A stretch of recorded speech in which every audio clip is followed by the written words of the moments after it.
I never expected to become a farmer at 35, but when that certified letter arrived claiming the HOA owned mineral rights to my grandfather's land, I knew something wasn't right, especially when I discovered their president had forged documents while Grandpa was in the hospital. How would I stand up against a powerful HOA determined to steal my family's farm right out from under me? Comment below where you're watching from. I stared at the certified letter in my hands, my coffee growing cold beside me. This must be a mistake, I whispered to the empty kitchen. The paper trembled slightly as I read it again. According to the Sycamore Heights Homeowners Association, they owned all mineral rights to my grandfather's farm, my farm now, and planned to start digging up my land in just 4 weeks. Grandpa's funeral was barely 2 months ago. After he passed, I'd left my cramped apartment and soul-crushing accounting job in the city to take over his 15-acre property in Willow Creek. The farm had been in our family for 3 generations. I'd spent every childhood summer here, helping him tend the peach orchard, gathering eggs, and learning how the land breathes with the seasons. I grabbed my phone and dialed the number on the letterhead.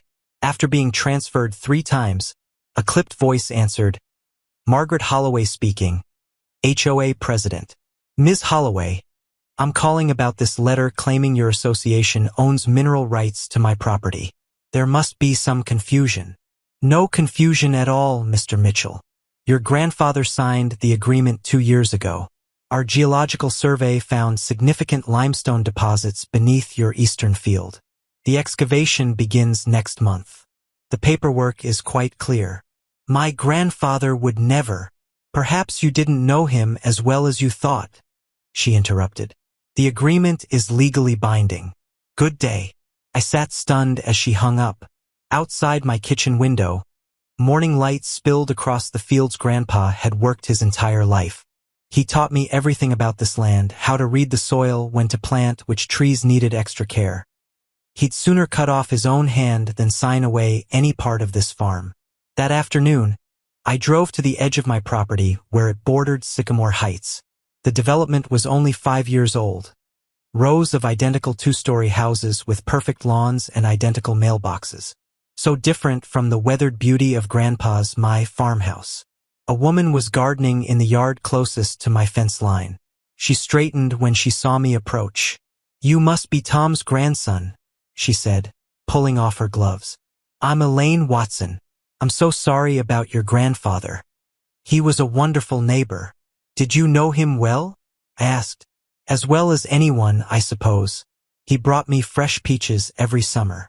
Her eyes darted to her front door before she added in a lower voice, "Be careful with that HOA. Margaret's had her eye on your property since they broke ground here." "What do you mean?" Elaine glanced around again. "She's always talking about expanding the community footprint. Your grandfather refused to sell, even when they offered him well above market value." A car door slammed nearby. Elaine quickly put her gardening gloves back on. "I should get back to my flowers. The HOA only allows certain approved plants. Got cited last month for unauthorized hostas." She forced a laugh. As I walked back toward my house, a silver SUV cruised slowly past. The driver, a stern-faced woman with immaculate gray hair, stared at me with undisguised interest. That night I couldn't sleep. I pulled out Grandpa's old metal filing cabinet and started digging through decades of paperwork. Tax forms, equipment receipts, seed catalogs, nothing about mineral rights. Around 2 a.m., I found a folder labeled Property Documents, containing the original deed from 1963, when my grandfather bought the place from the Wilson family. I read every line carefully. The deed explicitly stated that all mineral rights conveyed with the property, with no provisions for separation. According to this, no one but the property owner could claim those rights. The next morning, I drove to the county records office. The clerk, an older man named Frank with reading glasses perched on his nose, helped me search through property records.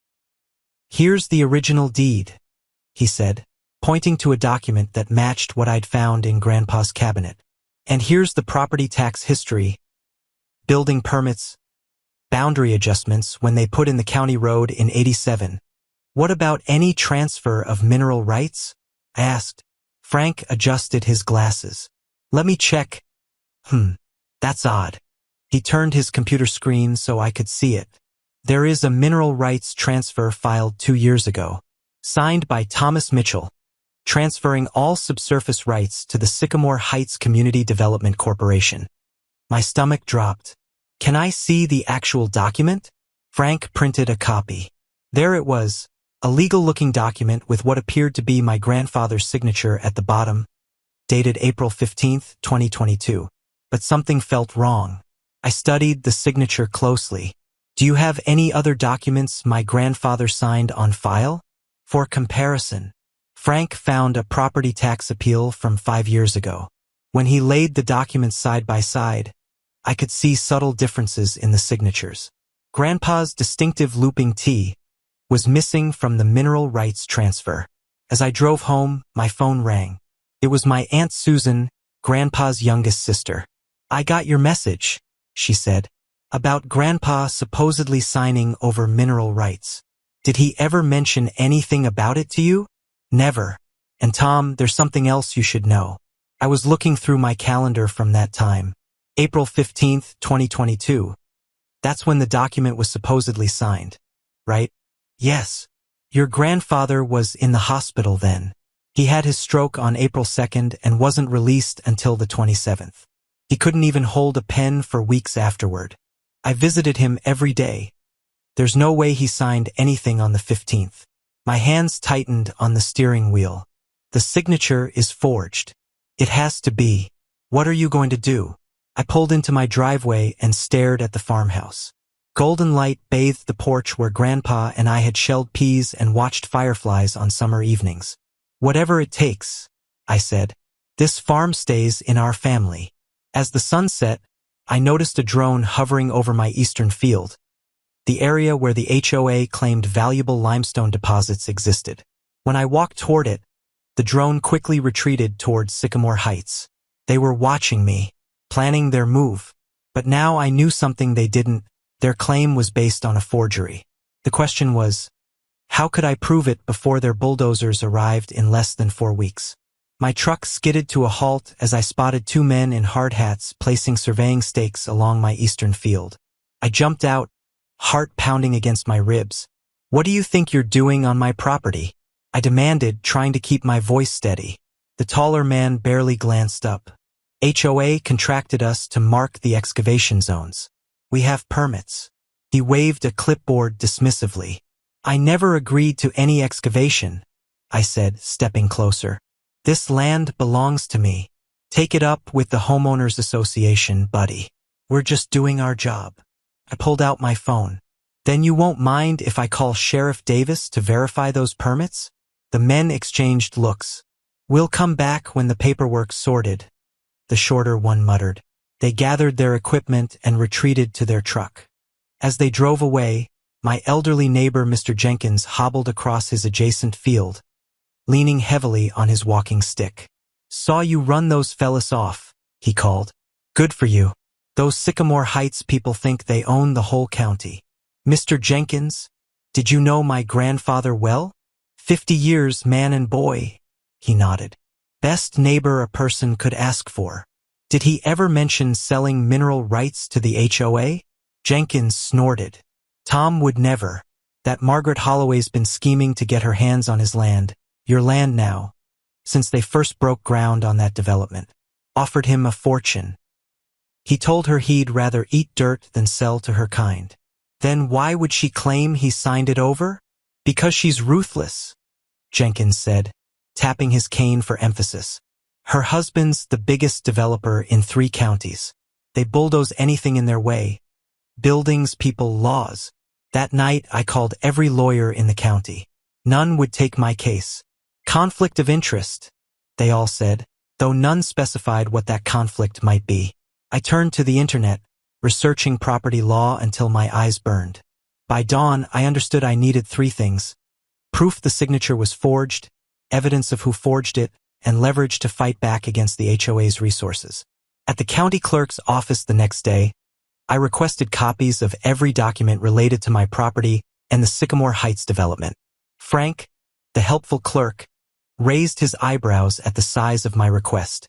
"Looking for something specific?" he asked. "Evidence," I replied. While the copies were being made, I visited the hospital where Grandpa had been treated. The records department confirmed he was an inpatient from April 2nd to 27th, 2022. His physical therapy notes specifically mentioned he had no grip strength in his right hand, his writing hand, until mid-May. Armed with hospital records, I returned to collect my stack of documents from Frank. Found something interesting while pulling these, he said quietly, glancing around the empty office. The mineral rights transfer wasn't notarized by any of our regular notaries. Signature belongs to a Judith Holloway. My pulse quickened. Any relation to Margaret Holloway? Frank nodded. Her sister-in-law works in the development office. Between you and me, there've been whispers about those two and some questionable paperwork before. As I drove home, my phone rang with an unknown number. Mr. Mitchell? This is Sarah Thompson from 445 Sycamore Lane. We've never met, but I saw you talking to Elaine yesterday. A bunch of us homeowners are meeting tonight to discuss the HOA's latest activities. We thought you might want to join us. The address she gave was for a coffee shop in the next town over. When I arrived that evening, I found 7 people waiting in a back room. Sarah, a young woman with bright eyes and a determined expression, introduced herself with a firm handshake. We all have problems with how Margaret runs things, she explained. But what she's doing to your farm crosses a line. How did you know about my situation? I asked. A man with salt and pepper hair stood up. I'm James Rodriguez, retired attorney. Margaret announced at the last meeting that they'd acquired mineral rights to expand the community. She's pushing through a special assessment, $2,000 per household, for legal fees and site preparation. Most homeowners don't even know what it's for. She's targeting you specifically, added a woman named Diane. Last month, she had the Rules Committee pass a provision against agricultural odors crossing property lines. Said it would decrease property values. And she's been photographing your property, Sarah said. Claimed she needed evidence of code violations, but wouldn't specify which codes. I spread out my documents on the table. My grandfather never signed those mineral rights away. He was hospitalized when this document was supposedly signed. The signature is forged, and I believe Margaret and her sister-in-law Judith are behind it. James studied the papers. This is criminal fraud. Have you gone to the sheriff? Not yet. I wanted more evidence first. James nodded. Smart. Margaret's husband plays golf with Sheriff Davis every Sunday. You'll need irrefutable proof before approaching law enforcement. What about challenging the HOA directly? Asked a younger man named Michael. Too risky, Sarah replied. Remember what happened to the Patels when they disputed their fencing violation? Margaret's husband had the building inspector find structural concerns in their new addition. Cost them thousands. I rubbed my tired eyes. So what can I do? Their bulldozers arrive in 3 weeks. James leaned forward. You need 3 things. Solid documentation of the fraud, public awareness so they can't easily retaliate, and expert testimony that challenges their claim about limestone deposits. I have a friend who teaches geology at the state university, I said. He could analyze soil samples. Perfect, James nodded. Meanwhile, I can reach out to former colleagues about the forgery angle. We'll need a handwriting expert. Sarah pulled out her laptop. And I can help with the public awareness. I run a local blog with decent readership. If we document everything, they can't silence all of us. For the first time since receiving that certified letter, I felt hope. I wasn't alone anymore. As we left the coffee shop, Sarah grabbed my arm. Wait, she whispered, pointing to a sedan parked across the street. A woman with perfectly coiffed gray hair sat inside, pretending to check her phone. That's Margaret. We ducked back inside. She followed me here. I realized. She knows we're organizing. This changes our timeline, James said grimly.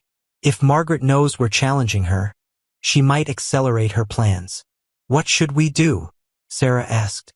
I thought about Grandpa, about his weathered hands working that land for decades, about the promise I'd made to keep the farm in our family. We fight back, I said. First thing tomorrow, I'm calling my geologist friend. If there's no valuable limestone on my property, why is Margaret so desperate to get her hands on it? What's she really after? None of us noticed the small red light blinking in the coffee shop's corner. A security camera capturing our entire meeting, streaming directly to a computer in Margaret Holloway's home office. I jumped at the knock on my door. It was almost 9 p.m. Through the peephole, I saw a woman about my age, nervously glancing over her shoulder. "I'm Sarah Thompson," she said when I opened up. "I live in the house with the blue shutters that backs up to your east field." Her voice dropped to a whisper. "I need to talk to you about the HOA. They're not just after your land. They're making all our lives a nightmare." I invited her in, offering fresh-picked peach tea. Sarah's story poured out between sips. Margaret Holloway ran the Sycamore Heights HOA like her personal kingdom. Sarah had planted native wildflowers to help local bees. The next day, Margaret slapped her with a $500 fine. When I showed her the approved plant list that included wildflowers, she just laughed, Sarah said, her hands shaking slightly. She told me the board had changed the rules last month. When I asked to see the new rules, she threatened to put a lien on my house if I didn't pay up within 48 hours. I pulled out the forged document with my grandfather's signature. "Look at this. April 15th last year. My grandfather was in the hospital after a stroke. He couldn't even hold a spoon, let alone sign his name." Sarah's eyes widened.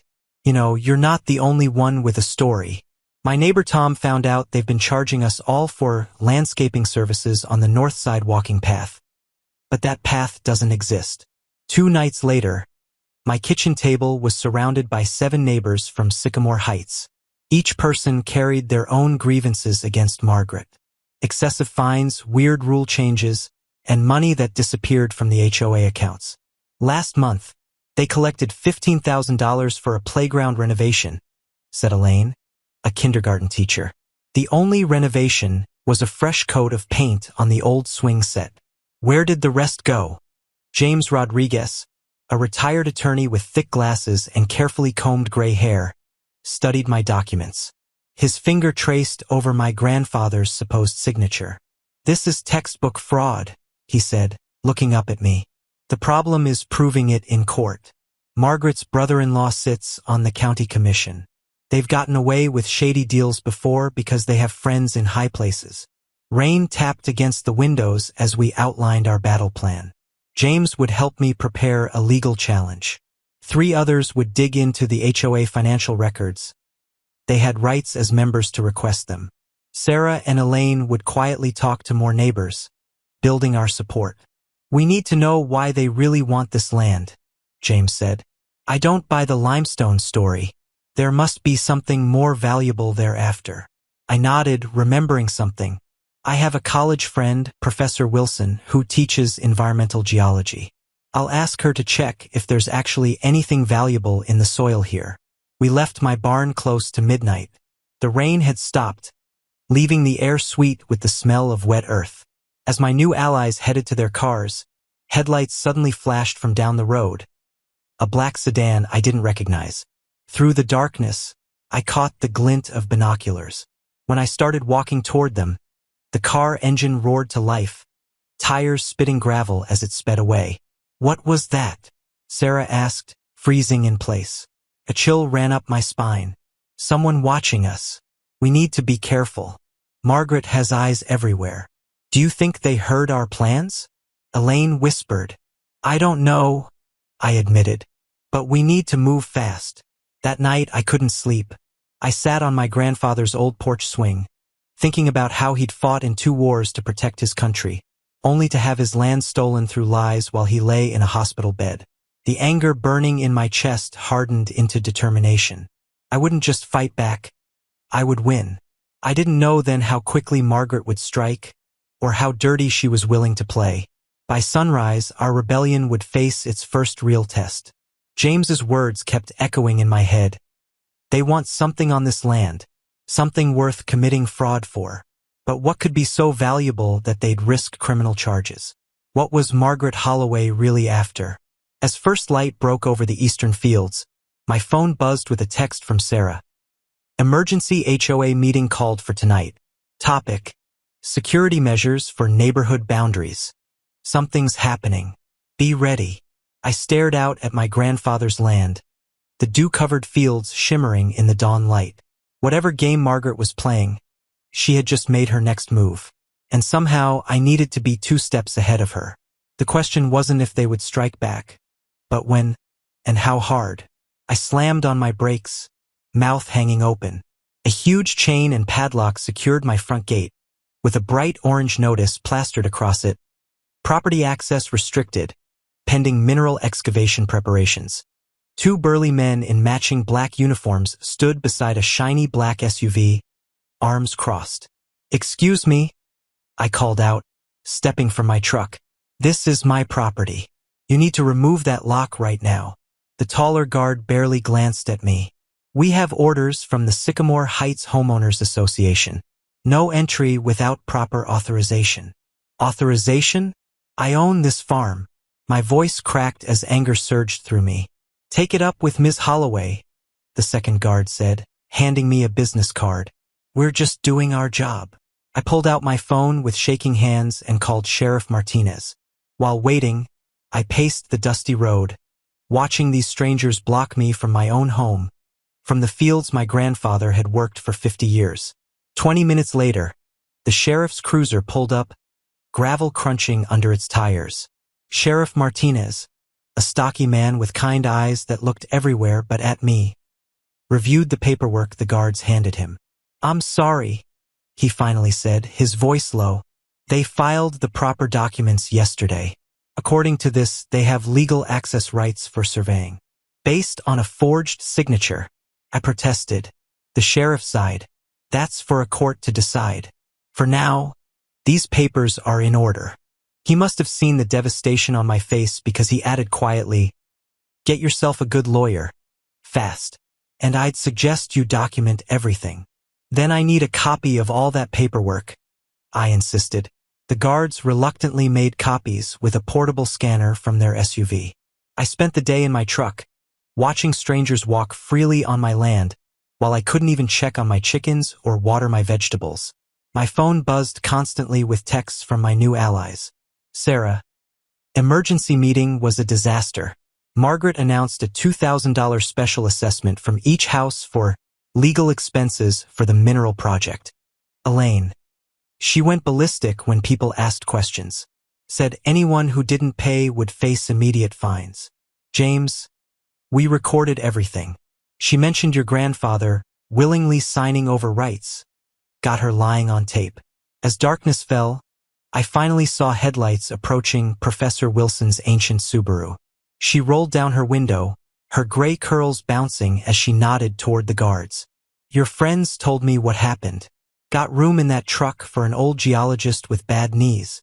We stayed up late planning our next move. The guards changed shifts at midnight, and the night crew seemed less interested in their job. Professor Wilson sketched a rough map of my property. We need soil samples from these 5 areas, she explained. If they're claiming valuable limestone deposits, we need proof of what's actually there. At dawn, while the night guards dozed in their SUV, we slipped through a gap in the fence far from the main gate. With spades and collection tubes, we quickly gathered samples from different parts of my land. My heart pounded the entire time, expecting shouts or sirens, but we made it back undetected. By afternoon, Professor Wilson had completed her tests in the mobile lab she'd brought in her car. She pushed her glasses up her nose, frowning at the results. There's nothing special about this soil, she declared. Completely ordinary agricultural land with standard limestone content that you'd find anywhere in this county. I stared at her. So they're lying about the mineral deposits? Why go through all this trouble for regular farmland? The answer came that evening. James called, excitement making his voice crack. I found something in the county development plan that wasn't publicly announced yet. There's a proposed highway exit that would connect directly to Sycamore Heights. It would increase property values by at least 30% overnight. What does that have to do with my farm? I asked. The only viable route for this exit would cut through what's currently your eastern field, the part that borders Sarah's backyard. They need your land for road access, not minerals. Suddenly, it all made sense. This wasn't about limestone. It was about money. Millions in increased property values. Margaret stood to make a fortune on her own 3 investment properties in Sycamore Heights, plus whatever kickbacks she might get from developers. How do we fight this? I asked, my mind racing. We go public, James said firmly. Local news, social media, everything. Margaret wants to operate in the shadows. Let's drag this whole scheme into the light. That night, we crafted our plan. Sarah contacted her cousin who worked at the local TV station. James prepared legal documents challenging the forged mineral rights transfer. I gathered old photos of my grandfather working the land, including ones from April 2022 showing him in his hospital bed, clearly unable to sign anything. As I finally fell into an exhausted sleep on my friend's couch, since I still couldn't access my own house, my phone pinged with one last message from Elaine. Margaret just sent an email. Construction crews arriving Monday to begin preliminary excavation on your eastern field. We only have 4 days to stop this. 4 days to save my grandfather's legacy. 4 days to expose a fraud that reached into the county government itself. The odds seemed impossible, but as I drifted off to sleep, I remembered something my grandfather used to say. The tallest oak in the forest was once just a little nut that held its ground. It was time to hold my ground, and Margaret Holloway had no idea what she was really up against. My hands shook as I unlocked the chains I had secretly put around my tractor last night. The security guards watching my farm hadn't noticed me sneaking out before dawn. I climbed up, started the engine, and drove straight toward my padlocked front gate where news vans were already gathering. "That's far enough," yelled one guard, rushing forward with his hand up. I cut the engine and stood up on the tractor seat. This is my property, and today everyone will learn the truth. Camera crews pointed their equipment my way as I held up folders of evidence. Neighbors from Sycamore Heights gathered behind the reporters, many holding homemade signs saying HOA fraud and support local farms. For weeks, the Sycamore Heights HOA has claimed they own mineral rights to my family farm. I called out loudly. They locked me out of parts of my own land. They threatened me with legal action. But I've discovered what they're really after. I spread a large county map across my tractor hood. This isn't about limestone deposits. It's about this proposed highway exit that would make their properties worth millions more. But only if they can steal my eastern field. A black SUV screeched to a halt, and Margaret Holloway stormed out, her face red as a tomato. She wore an expensive suit and looked ready for battle. "Turn those cameras off right now," she demanded. "This man is trespassing on HOA property." "Actually," came a voice from the crowd. "He's standing on his own land." Professor Wilson stepped forward in his tweed jacket. "I've completed extensive soil testing. There are no valuable mineral deposits here, just regular farmland. The HOA's geological survey is completely fabricated." Margaret's eyes darted around, noticing how many of her own HOA members were present. "We have legal documentation of the mineral rights transfer. His grandfather signed it." I jumped down from the tractor. "On April 15th last year, when he was in hospital after a stroke. When doctors confirmed he couldn't even hold a pen." I pulled out hospital records and handed copies to reporters. "That's not just a lie, Ms. Holloway. That's criminal forgery." Whispers spread through the crowd. A local news reporter thrust a microphone toward Margaret. "Ms. Holloway, how do you respond to these forgery allegations? This is absurd." "I never," she stammered, backing toward her SUV. James Rodriguez, the retired attorney, stepped forward with more papers. "We've obtained bank records showing HOA funds were transferred to a private account to pay for this scheme. Nearly $200,000 is missing from the association's accounts." Sarah Thompson moved to the front of the crowd. "As residents, we never approved this. The board never even told us about it." Sheriff Martinez's patrol car pulled up, followed by 2 deputies. Margaret saw them and suddenly lunged toward me, jabbing a finger in my face. "You stupid farmer. Do you have any idea who you're dealing with?" My brother-in-law runs this county. The sheriff approached slowly. Not anymore, he doesn't. Commissioner Holloway resigned this morning after we shared evidence with the ethics committee. Margaret's face drained of color. This is a mistake. I can explain everything. You'll have plenty of time for that, Sheriff Martinez said, nodding to his deputies. Margaret Holloway, you're under arrest for fraud, forgery, and embezzlement of HOA funds. As the deputies led her toward their car, she twisted around. You'll never win. Our lawyers will bury you.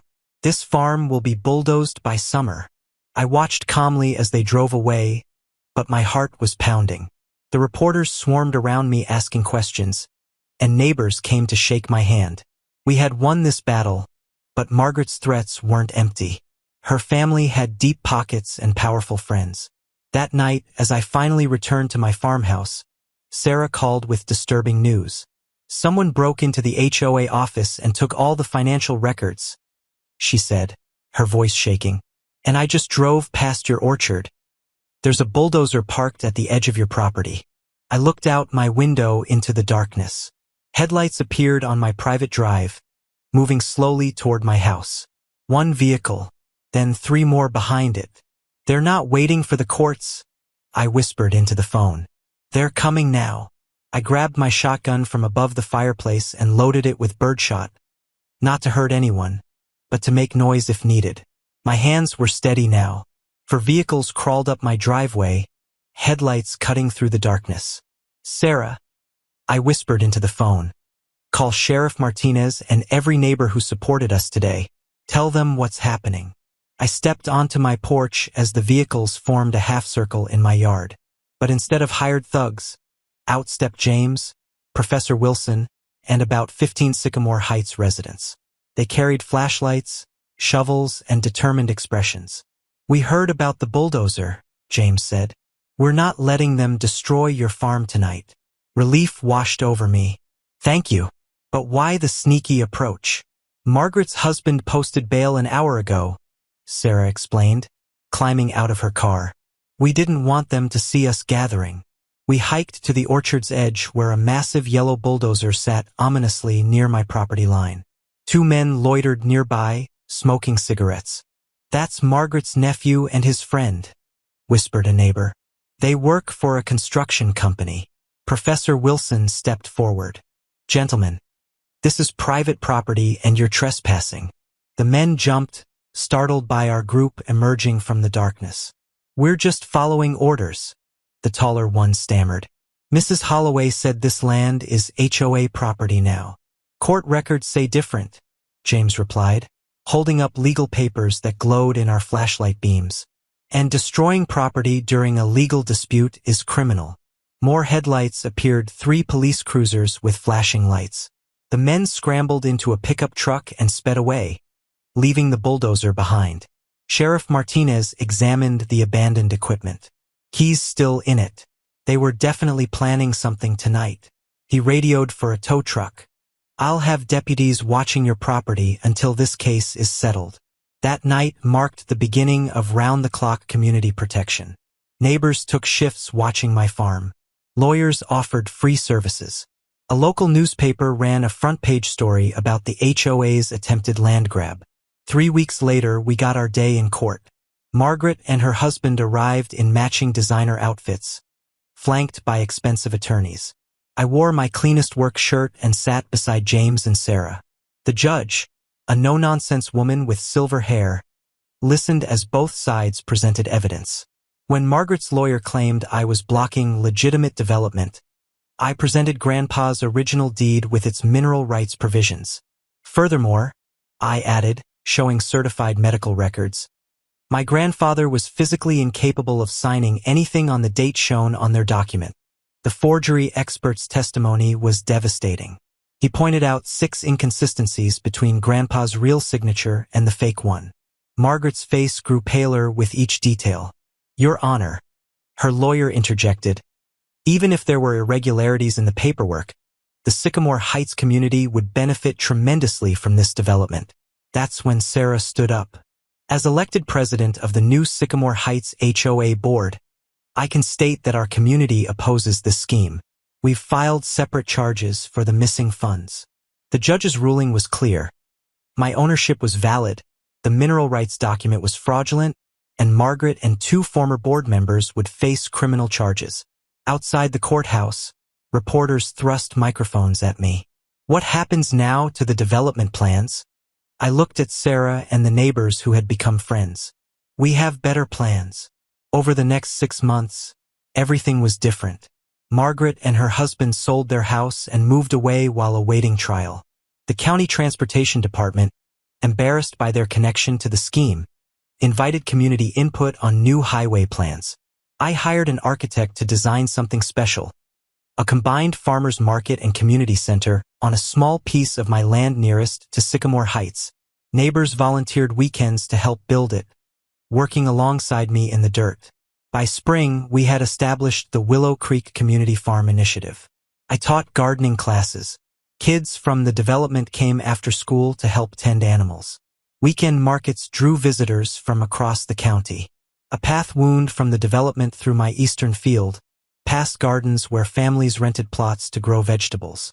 The field Margaret had coveted most became the place that connected us all. One Saturday, as I sold fresh peaches at our market, I spotted an unfamiliar face, Commissioner Taylor, who had replaced Margaret's brother-in-law. "I've been watching what you've created here," she said, looking around at the bustling market. "The county is revising its rural preservation policies. Would you consider serving on our advisory board?" That afternoon, Mr. Jenkins sat with me on my porch, watching children chase butterflies in the meadow where bulldozers nearly destroyed everything. "Your grandfather fought developers 3 times over the years," he revealed, sipping lemonade. "He always said this land had a purpose beyond money." I nodded, understanding now what he meant. The HOA had claimed they owned rights to what lay beneath my soil, but they missed what was truly valuable, the connections growing on its surface. The highway eventually came, but with an exit plan that preserved my farm and actually improved access to our community market. Property values in Sycamore Heights rose higher than Margaret's plan would have achieved. The irony wasn't lost on anyone. In trying to steal my land through deception and bullying, the HOA had accidentally created something far more precious than they had imagined. They thought mineral rights were valuable, but community proved priceless.